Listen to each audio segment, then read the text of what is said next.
Hello students, welcome to my session. So today we will start our new chapter, that is separation of substances.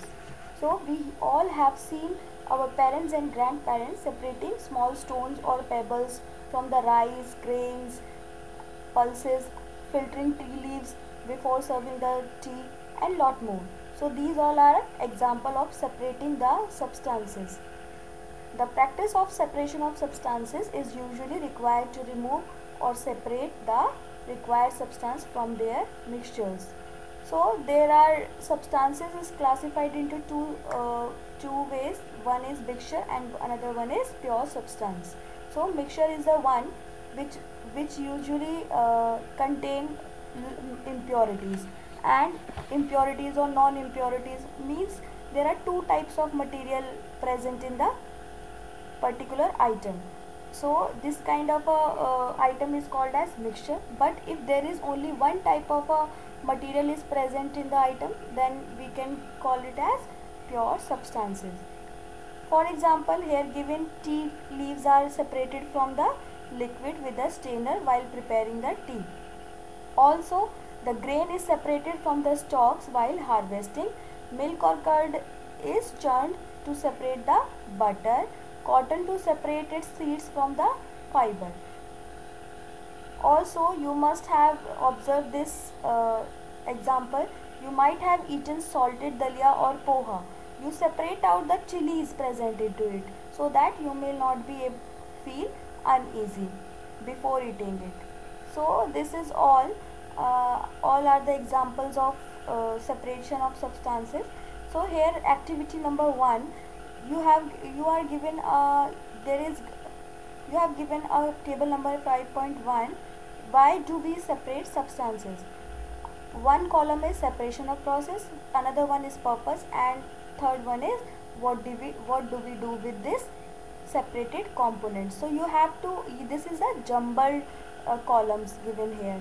You have to match each column relevant to this separation process.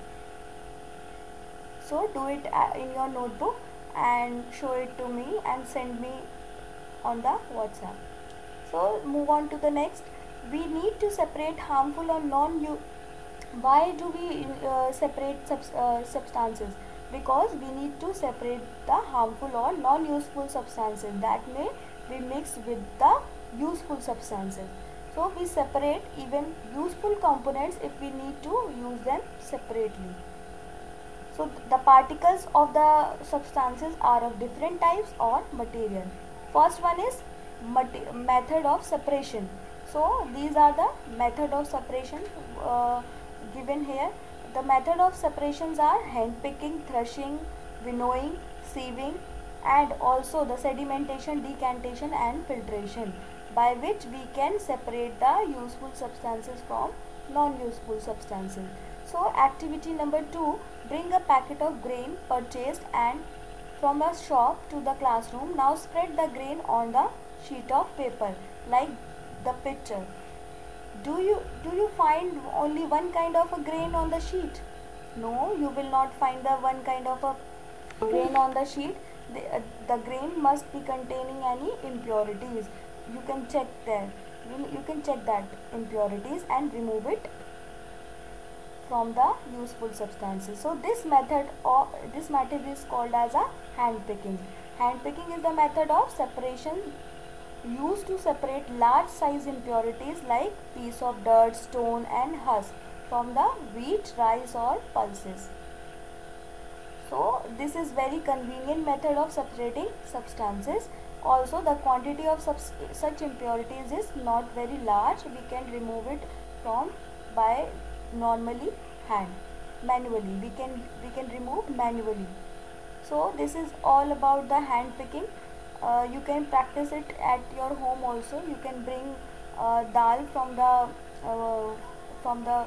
the shop and you can separate the impurities present in the dal. This is a simple method of hand picking.